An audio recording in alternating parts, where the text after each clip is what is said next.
Bien, nous allons donc reprendre nos discussions et nous avons le plaisir d'entendre maintenant Hassan Chahdi, qui est post-doctorant au Collège de France et qui va nous parler des systèmes traditionnels de vocalisation du Coran.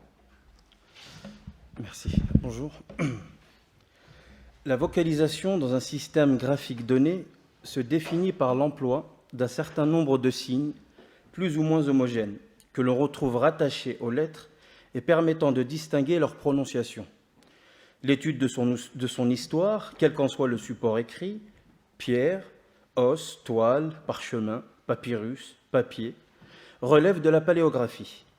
Le lecteur averti d'un manuscrit ancien, comme l'éditeur méticuleux de manuscrits coraniques, de textes arabes, médiévaux, ne peut manquer d'observer, dans le cas des manuscrits pourvus d'une ponctuation, que cette dernière est déconcertante. Qu'elle peut, pour un même texte, voire le manuscrit observé, varier d'une copie à l'autre.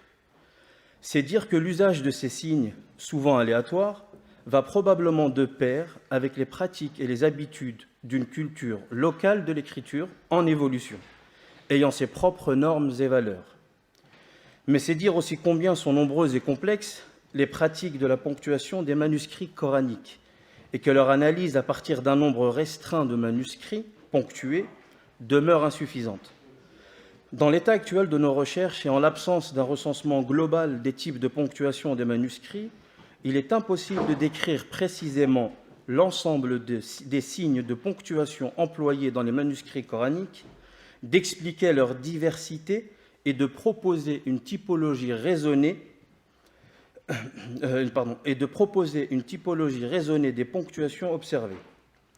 Enfin, faute de répertoire systématique des manuscrits datés et éventuellement localisés, susceptibles d'être utilisés comme une référence pour étudier l'évolution des pratiques de cette ponctuation et leur probable spécificité régionale, le fonctionnement et la logique de cette ponctuation nous restent encore largement inconnus. Je me contenterai donc de présenter ici quelques observations d'ordre général sur les pratiques de la ponctuation dans certains manuscrits du Coran de Fustat. Avant tout, j'aimerais rappeler que dans une étude antérieure, j'ai pu confronter les données relevées dans deux manuscrits coraniques, le Marcel 18, qui est conservé à la bibliothèque de Saint-Pétersbourg, ainsi que l'Arabe 331 à la BNF de Paris, avec les traités les plus connus de Qira'at, donc de variantes de lecture, de Rasm, de graphique coranique, et de Fawasil, c'est une discipline qui appréhende la séparation des versets. Alors, l'étude de ces traités spécifiques a eu pour but d'établir et de comprendre la méthodologie des auteurs et de déterminer les principales sources de la transmission du Coran. Elle a mis en valeur les différents examens oculaires effectués sur les Masahif al-Amsar de l'Empire naissant, en tentant de déterminer la valeur de cet examen visuel. Il faut particulièrement rappeler que les codex en circulation à cette époque semblent beaucoup plus nombreux que ce qu'il ne paraît, et que bon nombre d'entre eux ont probablement été écartés, voire ignorés durant le processus de standardisation. Un des domaines abordés par ces traités n'est autre que la vocalisation du Coran, appelée an-naqt, ou bien ash-shakl, et plus tardivement ad-dabt, mérite également d'être mise à l'épreuve des données empiriques contenues dans les manuscrits coraniques. Dans la description générale des manuscrits arabes, y compris pour les manuscrits coraniques, le terme ponctuation peut désigner plusieurs réalités différentes vu les fonctions effectives que le point a jouées au cours de l'évolution de l'écriture arabe. En premier lieu, en tant qu'artifice contribuant à jouer au cours de l'évolution de l'écriture arabe, en premier lieu, en tant qu'artifice contribuant à la clarté de l'ordre graphique, le point appelé diacritique, souvent en forme de tiret, est employé déjà avant l'islam pour lever l'ambiguïté des homographes. Simple, il se place sur ou sous 10 lettres, le ba à titre indicatif, le jim, le ha, etc. Double, on le trouve sur ou sous 3 lettres, le ta, le ya et le qaf. Triple, il se place au-dessus de 2 lettres, le tha et le shin. Une deuxième fonction du point consiste en la notation des voyelles brèves, et ce dès la seconde moitié du 1er siècle de l'islam selon les sources traditionnelles. Généralement plus gros que le point diacritique et de couleurs différentes, en rouge, de celle du texte, le point voyelle est porté au-dessus, au-dessous ou devant la lettre pour indiquer respectivement la fatha, la kasra ou la dhamma. Le tanwin est indiqué par le redoublement du point. Une troisième fonction du point est d'ordre orthoépique, en couleur. Le point note la shadda et la hamza. Une quatrième fonction consiste à noter, généralement en encre de couleur également, les variantes de lecture coranique. Ces quatre fonctions du point peuvent être nominées respectivement ponctuation diacritique, vocalique, orthoépique et ponctuation des variantes de lecture coranique. Et nous verrons dans quelques instants quelques exemples. Alors, l'étude de la tradition musulmane sur la vocalisation du Coran met en évidence au moins 5 grandes étapes ayant contribué à l'évolution de la ponctuation du Coran. La première étape indique que la vocalisation du Coran aurait été commencée par Abul Aswad ad-Du'ali et selon certaines traditions par le compagnon Ali ibn Abi Talib, donc cousin et gendre du prophète. Ce système de référence propre au Coran est appelé Naqtul i'rab. On rapportera que la seconde étape aurait été entreprise, comme mes collègues l'ont pu souligner à plusieurs reprises durant ce colloque, par le gouverneur Al-Hajjaj ibn Yusuf al-Thaqafi, qui aurait joué un rôle très important dans la ponctuation diacritique appelée Naqtu al-I'jam. Un autre système un peu plus tardif, appelé Shakl al-Shi'r, attribué à Al-Khalil ibn Ahmad al-Farahidi, apporte au système d'Ad-Du'ali quelques modifications en proposant de représenter certains signes par une lettre, par exemple la shadda et le hamza, ou un trait devant la lettre pour le ar-rawm. Alors, ar-rawm consiste à prononcer rapidement une voyelle et de manière partielle. Alors, je vais vous donner un petit exemple. Dans la sourate 12, la sourate Yusuf, il y a un passage, donc la ta'manna, qui se lit dans certaines variantes, la ta'manuna. Alors il suffit de prononcer le premier noun avec la dhamma de manière vraiment partielle, ce qui donne, bon, je ne suis pas un expert, mais la ta'manuna, ta'manuna, on n'entend vraiment qu'une partie, peut-être un tiers du son. Donc on peut observer ici, donc alors pour les voyelles, un petit alif allongé, pour la kasra, un petit a, qui peut être également sous cette forme-là, pour la dhamma, un petit waw, pour la shadda, donc ça va être les 3 dents de la lettre shin du mot shadid, pour le kha, ça va être la lettre kha du terme khafif. Par contre, pour le Coran, il préconise un ha. En fait, c'est que la petite tête du ha. Donc 100 points pour le Coran, et ainsi de suite, comme vous pouvez l'observer. Alors, la quatrième étape, entamée avec Abu Hatim al-Sijistani, est caractérisée par l'usage d'une terminologie grammaticale, donc la flexion casuelle, l'I'rab, pour définir les types de ponctuation. Donc, il utilise al-marfou', le cas sujet, al-mansoub, le cas direct ou accusatif, al-majrour, le cas génitif.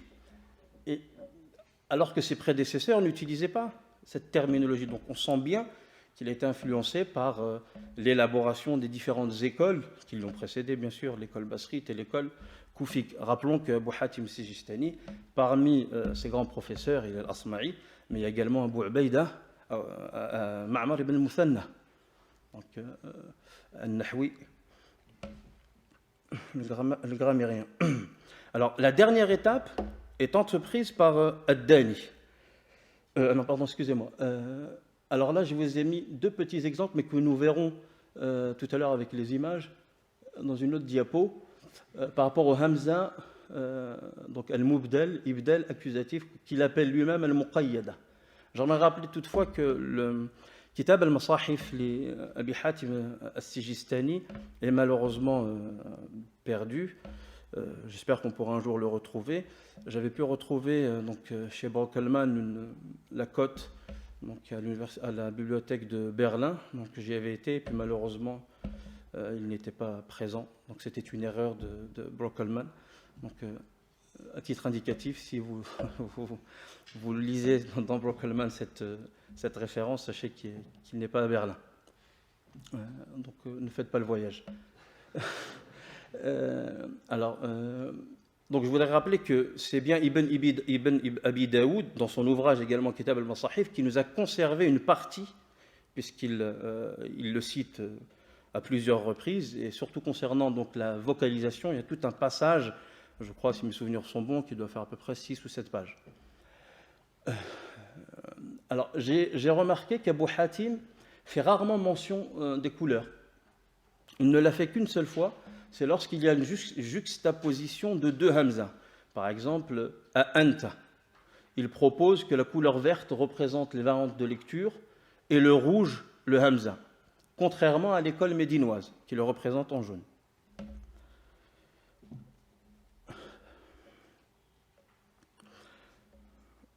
Oui, bon, d'accord. Alors, il y a une autre particularité chez Abu Hatim al-Sijistani. Alors, pour la shadda, donc au cas sujet marfou', il nous dit pour la shadda, on met un point au-dessus. Le cas accusatif mansoub, un point au-dessous. Et le cas génitif, un point sous la lettre pour la kasra. Donc, la règle pour Abu Hatim al-Sijistani est de ne pas ponctuer la kasra lorsqu'elle est évidente, à l'exception du cas de la shadda. Par exemple, le terme qutila requiert uniquement une ponctuation pour la dhamma, du fait que la kasra se lit naturellement dans ce cas de figure, parce qu'elle est en voix passive. Mais qutila, il mettra donc un point, le scribe, en tout cas il suggère au scribe de mettre un point sous le ta pour marquer la shadda. Donc si on n'a pas connaissance de cette petite distinction, on risque malheureusement de passer à côté de la lecture avec la shadda.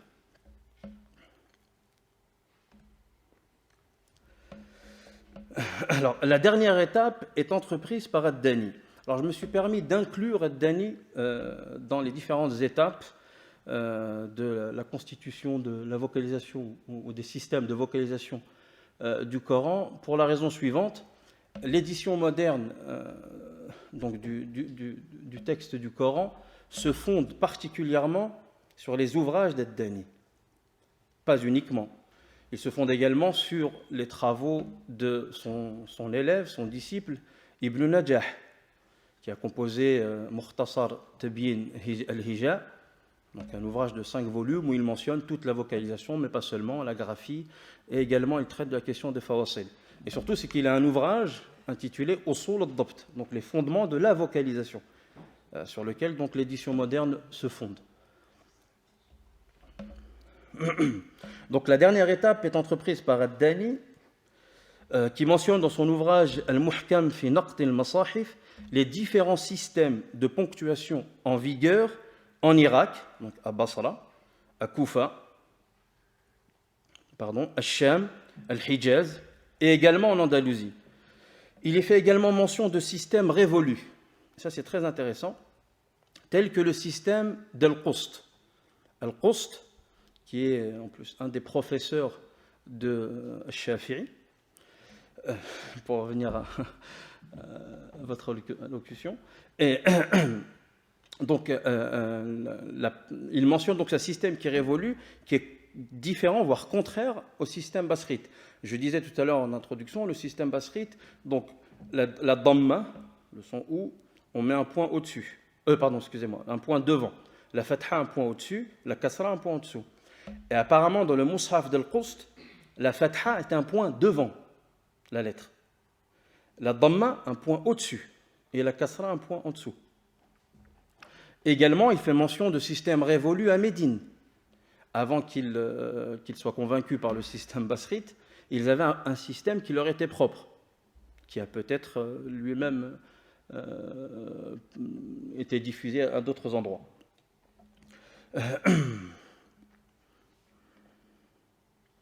Donc, il y établit dans son ouvrage Al-Muhkam fi Naqt al-Masahif une classification des couleurs employées dans les différentes provinces musulmanes en privilégiant le système médinois, tirant, d'après lui, exclusivement son origine du système basrite, qui utilisait le rouge pour la ponctuation grammaticale et le jaune pour le hamza. Et nous verrons que le jaune pour le hamza, pardon, les différentes couleurs qui sont utilisées dans quelques instants.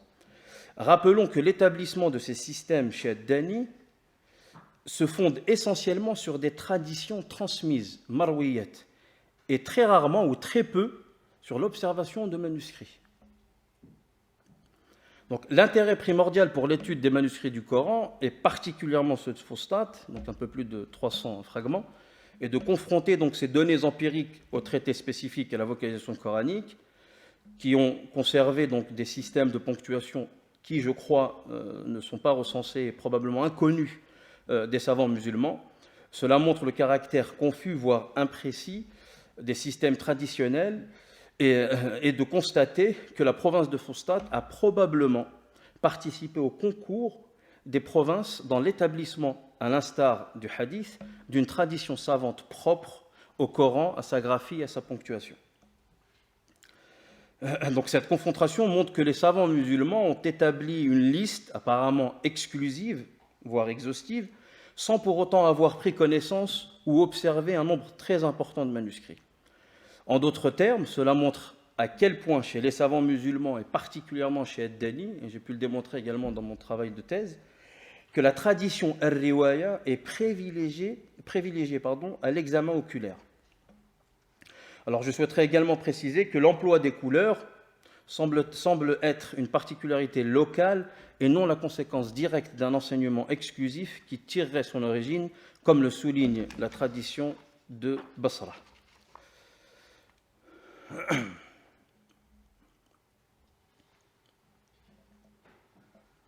Alors, ici, vous pouvez observer donc, la ponctuation du hamza. Alors, vous avez ici le terme al-fahsha, que l'on retrouve dans la sourate. Excusez-moi, j'ai oublié de vous mettre les sourates, pardon. Dans la sourate 12. Donc, on voit ici hamzat al-qata', qui est là en rouge, et ici, qui est là. Donc, ici, vous l'observez avant, et ici, après. Vous l'observez en haut, donc c'est une fatha, selon le système basrite, et là également. On a donc également une hamza de couleur jaune dans ce manuscrit, donc la'in, et on l'a ici de couleur verte. Alors que Dani, dans le Muhkam, il n'est pas le seul, Abu Hatim Sijistani, comme je l'ai dit tout à l'heure, la couleur verte pour eux est la couleur de la variante de lecture, non pas du hamz.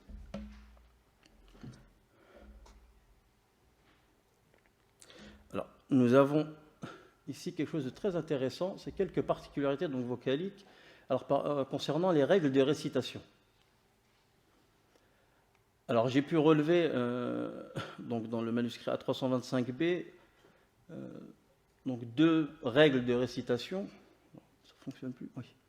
Donc, al-idram, qui consiste à contracter la lettre nun, sakina ou le tenwin dans la lettre qui lui succède. Bon, il y a deux types d'idram chez les lecteurs, mais je vous passe les détails. Donc, vous avez ici le mot duburin. Donc, ici, on a le tenwin. Ici, il est juxtaposé, donc les deux points en rouge. Et là, on a un point vert qui indique qu'il y a une règle de lecture à appliquer. Et pour être franc, Ad-Dani mentionne cette manière d'opérer. Donc ici, on a un idram, et ici, par contre, on a un irfa. C'est le même mot, duburin. Donc c'est une règle qui s'applique, alors qui consiste tout d'abord à dissimuler la lettre nun, sakina et le tenwin lorsqu'elle précède une des 15 lettres mentionnées chez les qurra, qui souvent sont évoqués dans ce vers de poésie.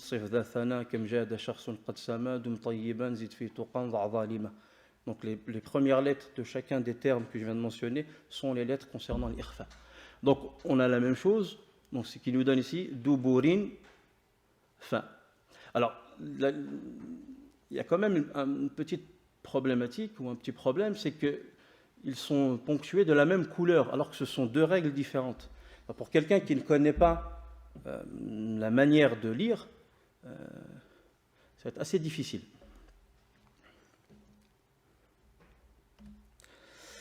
Alors également, j'ai pu relever cette particularité. Alors, vous avez le mot Al-Qur'an, ce que je vous disais tout à l'heure, Abu Hatim Sijistani, pour le Hamza al-Mubdal, d'accord, il propose de mettre un point avant l'alif et un point après l'alif, qui sont de même couleur, vert, de couleur verte, pardon. Et alors, Abu Hatim Sijistani, dans sa classification, il propose ce type de représentation pour la hamza lorsqu'elle est en cas accusatif, mansoub. Le problème, c'est que ici, le mot Qur'an, puisque un nasb, le cas accusatif ou le cas direct, doit apparaître en terminaison, non pas en milieu de mot. Donc, est-ce qu'il a voulu dire al-maftouh et non pas al-mansoub? C'est possible. Donc, on aurait donc ici, d'après les propos d'Abu Hatim Sijistani, la hamza et ici la voyelle de la hamza. Donc, le alif ne sert plus à rien. Dans d'autres manuscrits, on va trouver plutôt juste un point, qui peut être avant ou après, et non pas deux. Je rappelle que Dani ne fait pas mention de cette manière d'opérer et de procéder. On a la même chose pour le mot imra'at. Et ça pose problème, puisque le mot imra'atun n'est pas mansoub, d'une part, mais deuxièmement, il n'y a pas de hamza al-ibdal en ce sens-là. Personne ne lit ce passage imra'atun ou imra'atun en prolongeant également. Et on n'a pas le pluriel imrawat, c'est le terme an-nisa qu'on utilise. Alors, une deuxième particularité sur la ponctuation de l'inflexion, donc de l'imala. Alors, je vous ai donné un petit exemple. Donc, on peut retrouver, ça peut être ponctué de couleur verte, ja'ahu, ce serait ja'ahu, ou bien de couleur bleue, al-kafirin ou al-kafirin, ou peut-être, si l'on en croit la variante de Warsh, al-taqlil, qui est un son qui est produit entre le son A et un A un peu plus grave, qui donnerait al-kafirin. Alors, pourquoi l'avoir mis en bleu? Peut-être que c'est une autre variante ou peut-être même autre chose. Et ce qui est un petit peu curieux, alors c'est ce point vert pour indiquer l'imala, mais qui est après l'alif, qui n'est pas sous la lettre. Et ça, c'est tout un débat qu'il y a. Peut-être, c'est toute comment dire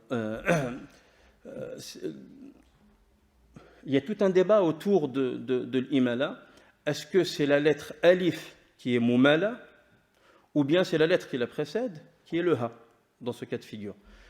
Bon, Abu Shama, particulièrement dans son commentaire de Shatibiya, donc d'un traité sur les variantes de lecture, précise que l'imala doit être effectué sur le alif. Et on peut rencontrer, par exemple, dans certains passages coraniques, si vous prenez le verbe ra'a, la question peut se poser, est-ce que le lecteur doit lire re'e ou bien ra'e? Donc si on le met après le alif du hamza, c'est probablement le hamza dont il faut faire l'imala.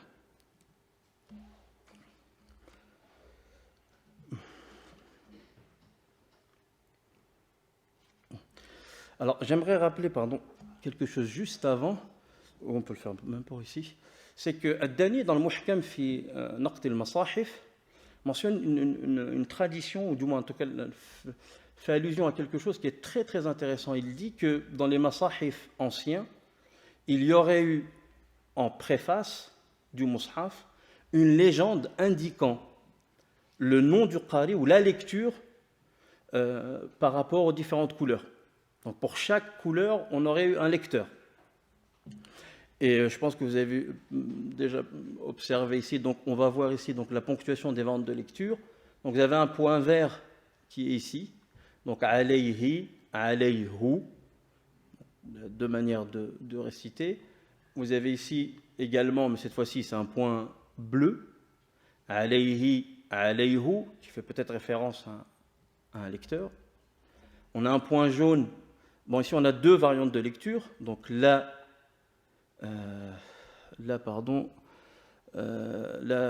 tasma'u, pardon, Oui, il y a tusmi'u, mais la deuxième, tusmi'u, c'est qui est en jaune. La yasma'u, as-summu ad-du'a. Donc, la yasma'u, c'est la première variante de lecture. Donc, on a les deux petits traits ici pour le ya. La fatha ici, la fatha ici, la dhamma. Par contre, on a en jaune, et là, on comprend qu'il y a un système, c'est-à-dire qu'il faut suivre les couleurs pour pouvoir lire la bonne lecture, si je puis dire. Ah oui. D'accord. On a également ici un cas assez complexe où il y a plusieurs couleurs. Alors le passage c'est yuqda alayhim. Donc yuqda, vous avez ici un point vert qui indique l'imala, donc il peut se lire yuqdi.